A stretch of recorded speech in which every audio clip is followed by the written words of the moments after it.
question about the cost of material and so on and so forth, and please ask it now.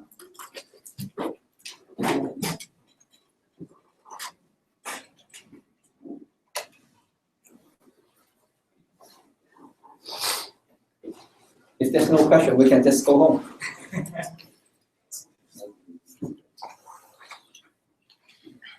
Yes? Well, no. Say one. Like what questions are going to be on the test? Very similar to the format you're talking about. It's very similar to the exam one. ECE 456 has 4 problems. ECE 556 has 5 problems. It's going to be shorter or longer? Shorter and longer are relative. Yeah. Yeah. So it's very typical format. You didn't finish the first one. You did not finish it. I don't think a lot of people didn't finish the first one. So Yeah, some people didn't finish the first one. right. Do you think this one is going to be about the same or It shorter? depends on who the person is. There's people finish it. Yeah, and then the mean was around 80, so I think it's a good mean for exam one.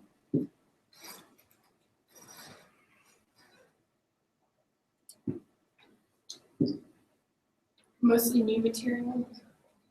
Yes, the exam 2 will be all the lectures covered in this course, all the material covered in this course. And then with emphasis on material after exam 1. It doesn't mean there has to be new material.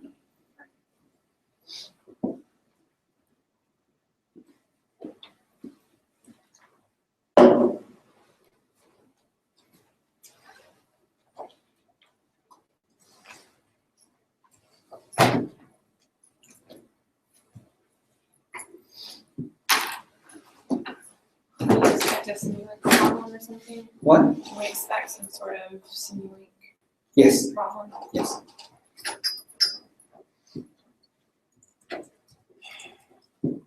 So the exam is going to focus on control and PID? I cannot answer this question because there's many problems. Okay. I was just thinking, is it going to be covering notes at 1 through 6 or 7? I mean, the lectures? I'm just wondering what I should, is it cumulative or is it going to Yes, be focused? yes, that's why I put this up. Exam 2 coverage. All lectures and material covered in the course is comprehensive. Okay. With emphasis after material on 2. But it doesn't mean that I will ask you questions on noises, those things. Okay. Those are some, all the knowledge are cumulative already. Right. So it's sometimes I use example. Is that hey, I do not know how to cover, know how to calculate 1 + 1 because it was not covered in this course, and it's not too bad. Okay. It's still 50 minutes.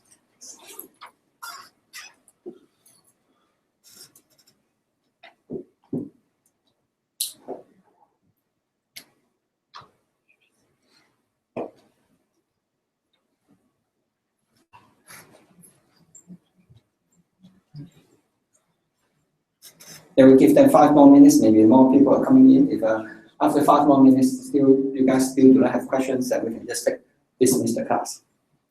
If you have questions, just feel free to ask. This is a Q&A section. Oh, here's God. Will there be an emphasis on derivations? What? Derivations will be. Maybe I cannot give an exact answer on this one. If we ask you to do derivation, we explicitly ask you, say that if you have to derive it, otherwise no credit will be given. But if I really ask you, and then you can just use the formula. Okay. So it depends on what we want to test you.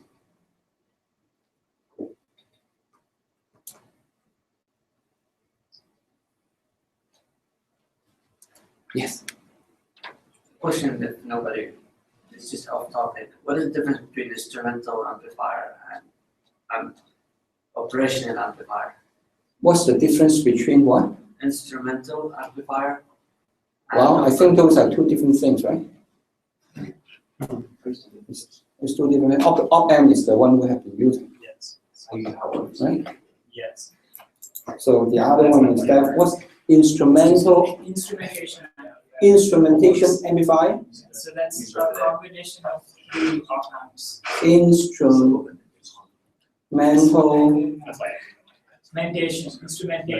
Instrumentation amplifier. You instrument. You use our to build instrumentation. And then go back. Instrumentation. Yes. Instrumentation so, Okay. There's a lot of integration here. Well, maybe you can go to Wiki.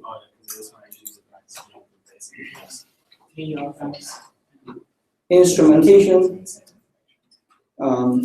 amplifier is a type of differential. Well, I'm not sure this is exactly true, but it's a combination of all. You just design it. It's instrument. Op-amp is this is op-amp. Right? This is a good question. And good thing is also with it, a lot of internet resources. If you want to compare with them also, and just open op-amp.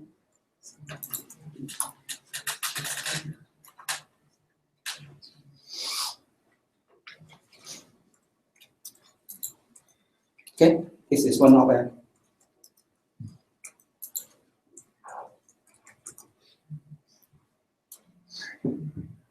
Any? Yes.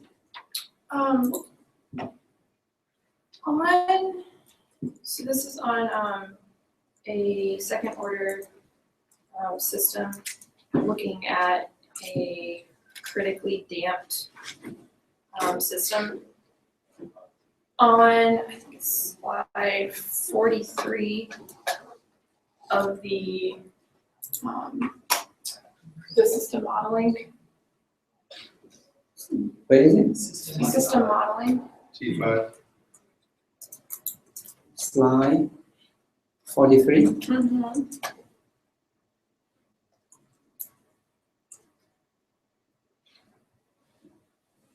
Okay, what's your question? So it could be simple, but I couldn't figure out how you separated when you plugged the everything in for the roots, and I couldn't figure out how you got a T plus B. It could be very simple. I could just be missing something, but could you show how to get a T plus B? I ended up pulling out E. I couldn't get the T in there. Okay. We have talked about this in the class. Right.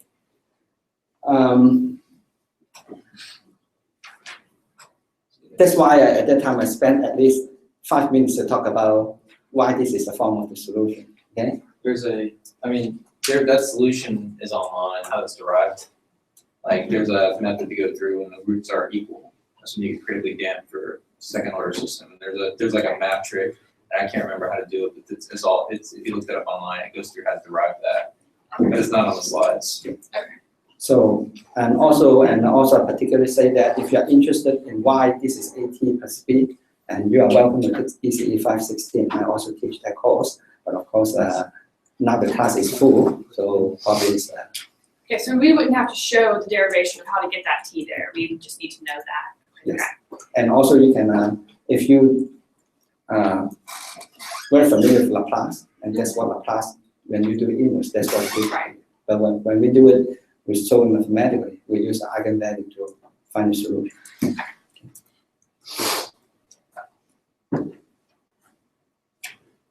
Any other questions?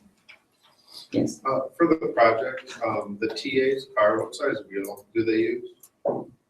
Say it one more time. For the TA's car, what size wheel do they use?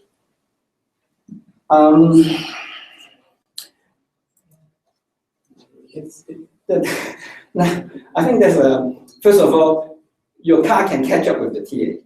Don't worry about that. Now, what's that? I think it's a standard wheel. Yeah, the Is it ones the that, inflated, like the? yeah, like one? yeah, Okay. that's the one. So don't worry. They are not driving a Ferrari. So for normal car, normal design, okay, that car should be able to catch up with the TA car. And of course, we have talked about the range of design can be ranged from extremely good and extremely bad. So it's extremely bad, sorry. So it just cannot catch up, but on the average, it should be.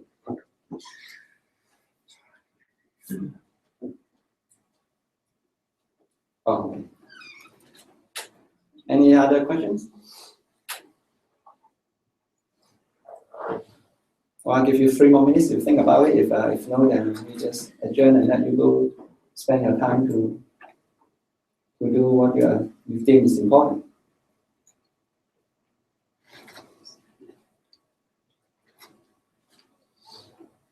Yes, correct. Should we expect a signaling question on the Yes. test? In the last homework we did, most of the PID tuning we did from the graphs you gave us was estimation. So we'll do the same thing in the exam. I'm not sure should I answer this question or not. Let me see how I can. Mostly from the graph. Plot. So there's a different way to ask question, right? And I don't want you to, because of this question, to nail down dictate what the problem will be asked. That's why I hesitate to answer your question in that way. Yeah, it can be. And then there's answers that are very similar to the homework problems, or very similar to the problem that we have gone through and discussed through the lecture. So there's a lot of discussions, and sometimes we'll explicitly ask you. You need to, because there's many answers in the world, right? Exactly. If we explicitly answer that as discussed in the class, then you have to give the answer that was discussed in the class. Do I answer your question? Okay.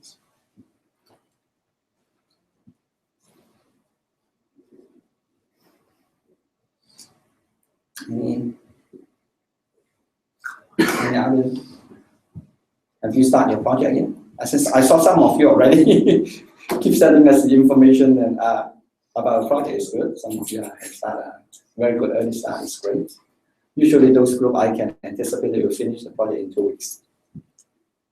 So 5 weeks is more than that time. Depends on how you work on it, and then yes, more than enough. More than that time. But the caveat is that the project, just like this class is learning, okay? Some people can be extremely good and some people can be extremely bad. And then but most people are in between. So we are talking about if your person is really seriously on it, and usually they spend like, the first 2 weeks on it, and the rest is just tuning. But if people spend only 1 week in the last week on it, and then they work day and night, it's not that just the nature of the project. We all know how project.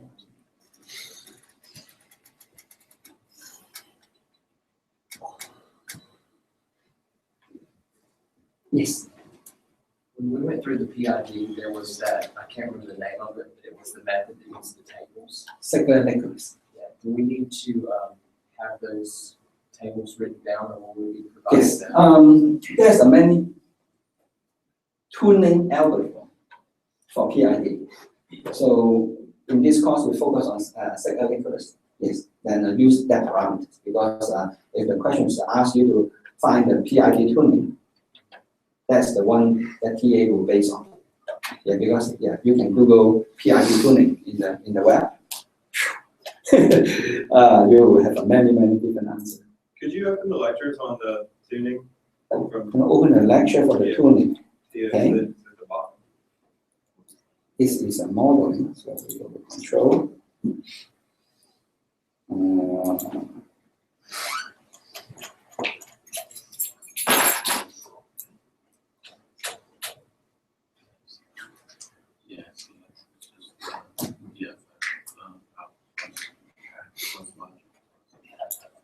Okay, so what is your question? Would you always, I guess since you're the one injecting the test signal, you would always know what P is, right? You will always know what P is, yes? I'm saying like there would never be a case where you would just have to figure out what P was based on. Because you inject the signal, you know what P is.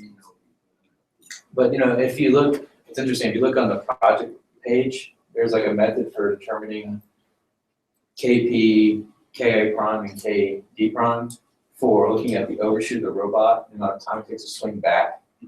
And so it's a little different than, it's the same method, but it's a little different process of determining this constant. So, I don't know. It seems to be more analytical and theoretical in nature. Now, Because you can't provide, like, it's very hard in practice to just provide a step response, to get a step response in the system right. well, I think you asked, you make a very good comment, and we also make similar comments. Well, just from in the lecture, this is a tuning. It's not necessarily the tuning method. Now, this is so since I think some of you may have missed the statement because until you do the project, that's why the project is oh. This is one dimension, single input, single output. Okay, and then the system is not first order either. So that is a tuning method. We use this tuning method to provide a guidance or the ways to think about what does PID tuning mean.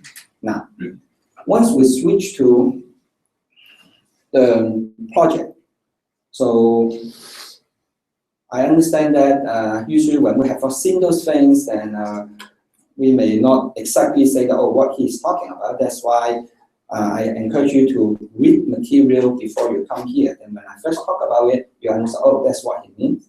But also we have a project. And once you start to do the project, and then it's good to reflect to, oh, that is what has been taught about in the class. So probably the worst thing is that you totally disconnect.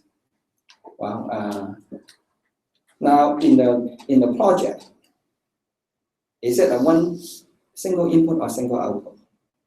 That's the first question you ask, right? And when we discuss about the project, what is the reference? In here, the reference is constant. What is the reference? What are the outputs? What are the inputs? We have reading, you have readings from 3 light sensors. Yeah, what are the errors we are talking about? Okay? So, and then you find that, oh, we are not able to put into a standard single input, single output unity feedback control. Then some people will start to say, it's useless, all those theory. And this is not, they make these general comments to all the classwork they have learned, basically, except that they do all those like instrumentation courses or hands-on, very hands-on and soldering courses. So but this is some of the people's perspective. So I talk with you on that is because I know some of the people has that perspective, and I heard many people say that from those companies. Okay, the CEO and those directors say that the students now they use a general. I say this is to prepare you for your project. Give me a comment and say that it's useless to go to school because there's a disconnect between what they learn in university, this general comment, and with what they're doing in the work. So, have you heard this comment before? Yes. Yes, right? So, there's several ways you can test how true this comment is, or how true that person, when he say that comment, what he really thinks. You say, if this is true, probably you should not send your children to college. Do you think that CEO, that director will send his children to college? Huh? They do, right? And do you think they would accept someone who doesn't have a college education? Exactly. So it's just, so now, of course, what happened? is that if you have a company, won't you interested that we or whatever people train the people that he doesn't need to pay to train them for that specific job, but other people pay it and ship it directly to a company at work. Don't you like this university to do that? IBM, I trained all these people only talk about use IBM software. Once you graduate and you immediately ship into IBM, but once the project finished, then sorry, I don't need you anymore. You can go. And then you were only trained on IBM software. You do not even know what does it mean for control. What does it mean for server? You are not able to move into any other company because you only know IBM software. If you are CEO, don't you want your employee like that? They cannot leave. Right? That's why a lot of companies, they want to support the school, say only teach my stuff. Now, and then in university, instead IBM has their own university, okay? They have their own training department. This the job is to educate those people outside. They need to pay the overhead to learn stuff to do their work. Now they want to shift this to somebody else. But that's very wrong. This is business. So I just want you to be aware of university. We want to train those people are well prepared. PID control is not only for this specific tuning, but we will start from this. And then are you able to, based on the concept we discussed in the class, and then generalize it to do your project? What is the input? What are the outputs? What are the errors? How we can synthesize all this material learned in the course to do your work. If you're able to do it, IBM tomorrow they close, you shift to Cisco. Because you have the background knowledge to learn, to generalize. If Cisco closed down, you move to whatever other company, start up your small business, become a billionaire. Okay? So when you do the project, you need to generalize, see how you can synthesize, utilize what you have learned to solve problems. So I don't know whether I have answered, you asked a short question, but I gave you a long answer. And then basically try to set your mental things. You say, every time in the future, when people say, oh, there's a disconnect between college and real world, then very simple. Do you send your children to college? If they say no, great, they are true to themselves. Then they make this decision, they make that statement, they are true to themselves, they practice it. They say, yeah, I do, of course. So I said, what are you talking about? Okay. Would you recommend following, kind of using that guide that you put online, the PID controller for the Lego, as a way to start programming? The paper I put it up there is that in case some of the people who do not know anything, okay, and then get extremely frustrated. I said, come on, if you don't understand anything, but if you bother to read that paper, follow step by step, at least your robot will move to track the line. That's the purpose. Now, this is a good starting point. After it starts, you need to tune it. Oh, I mean, yeah, obviously it needs to be tuned. Yeah. But especially with regards to the tuning, because this is not realistic. It's not like there's a disconnect between theory and what's going to happen in lab. So you cannot directly apply this onto your project. Right, but there's a process there to tune the robot, to get to some kind of starting location for tuning. Would you recommend following that tuning process? That's why we spend so much time on PID. What does P mean? What's the What's the effect? Why we want to use proportional gain? What is the I proportional gain means? and what is the effect, what's the combination of them, and same thing for the derivative. And then you go through a track, it gives you different operating environment. Some of them are straight line, some of them are curved, some have a larger curvature, and some have a smaller curvature. They all mean different things. How does this reflect on the way you should set your KP, KI, KD? Because when you think about it, like for instance, when you think about the integration, the I part of the PID, if you really think about it, if you don't consider the Laplace domain and the things we've done, like transferring Laplace domain into the time domain and think about how that affects the error, when you think about integrating error over the entire time that the robot's running, you think over time the error is just going to keep adding. It makes sense when you go to Laplace domain. When you think about it in terms of just like math operations, it seems counterintuitive that adding a KI times the error that's accumulating over time that will reduce the amount of, that will reduce your steady state error. That's what the, I don't know whether you were in the class at that time or not.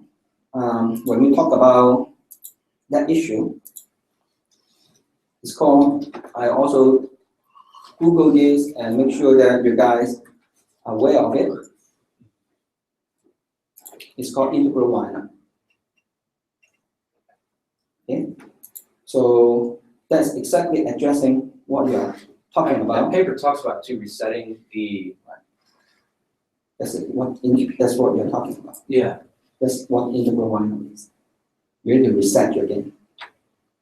We'll reset the The value. error, and Yeah. then reset the error, and make it continuous. And I think, okay, read it, and then also since some of you are, so since you are here, so I try to give you some other additional, just some information. It's called gain schedule. I don't know whether it will be useful to you or not. Some of the people use it before about gain schedule, and then the system work, the tracking work like charm. Some of them they don't use it, but it's still okay. It's called gain schedule. Okay, you can take a look on it to see whether it can be helpful to you. And this is like how gain scheduling work. So they don't only use one gain; they use many gains as a gain table.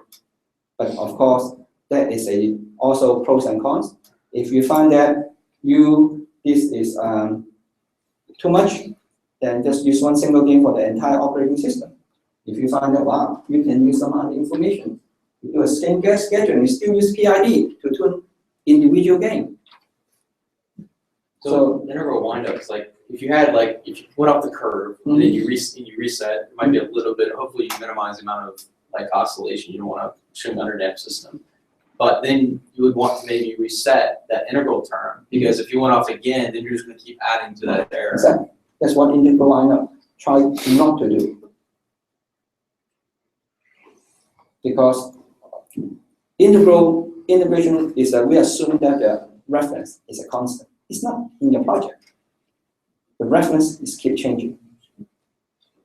I thought you would set a reference at the very beginning, like you would have a calibration. That's you need to solve this problem. You need to think through this. Is this one of the point you need to solve in the project? It's not a constant.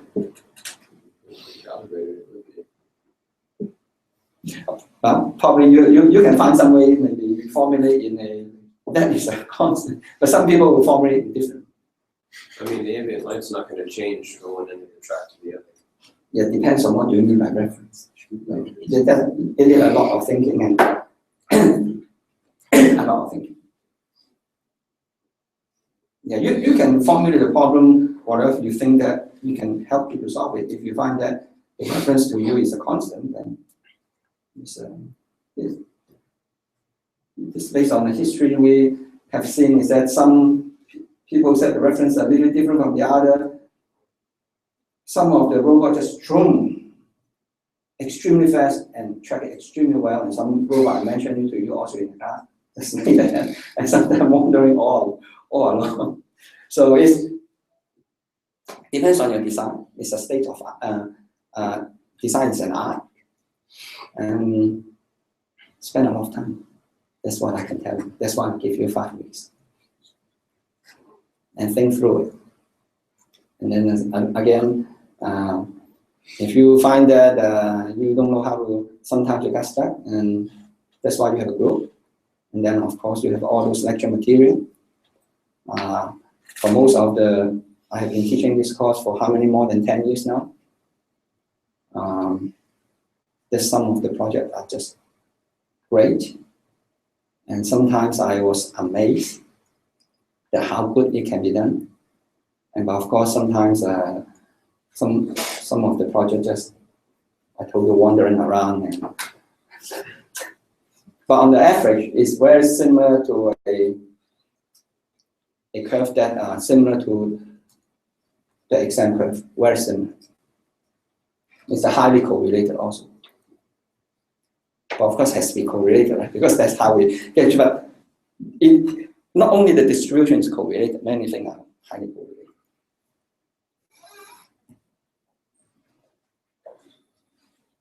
So you would recommend thinking about that reference, and not just thinking that's like a simple calibration?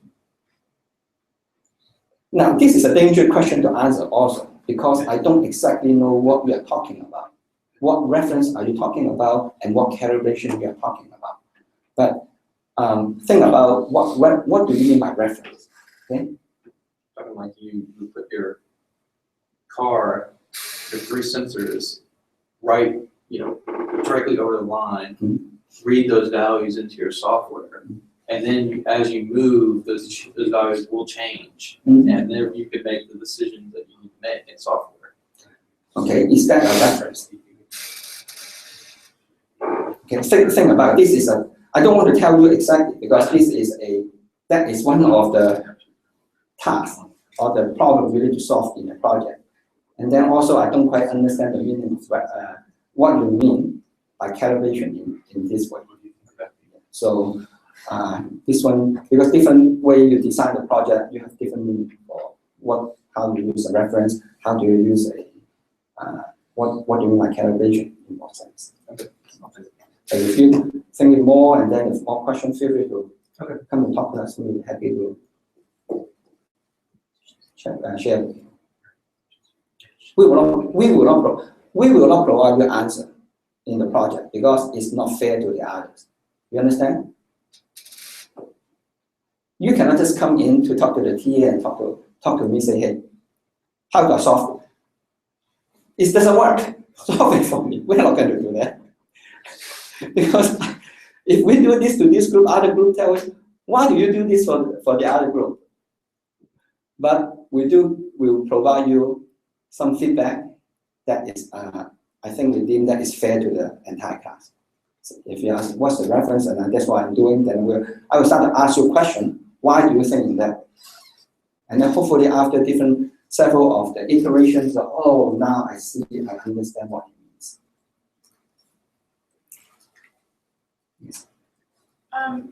Also, sort of with the project, are the TAs going to be available during the lab time? Yes. Somewhere or in the lab? TA never showed up for our lab time last week. We were there. You don't need to. You can go to the office. So they're in the office. Yeah, they are not in We the. did. You do? It might have been. Okay. It was before lab. It didn't. Let's first of all send me an email, and then I'll make sure that if all those things, and then I put it as a record. And home. The TA will be available in the lab during the lab hour to answer questions. If there's no lab this way, it's available in the office and by appointment. Now, please send me an email, and because I will document all those. So please let me know when you see the TA, but the TA is not available. So they won't specifically be in the lab. You can go up It's to not the in the, office. it will not be in the lab.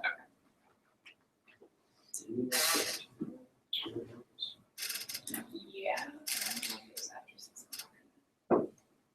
Okay, any other questions? If no, I will see you this Friday.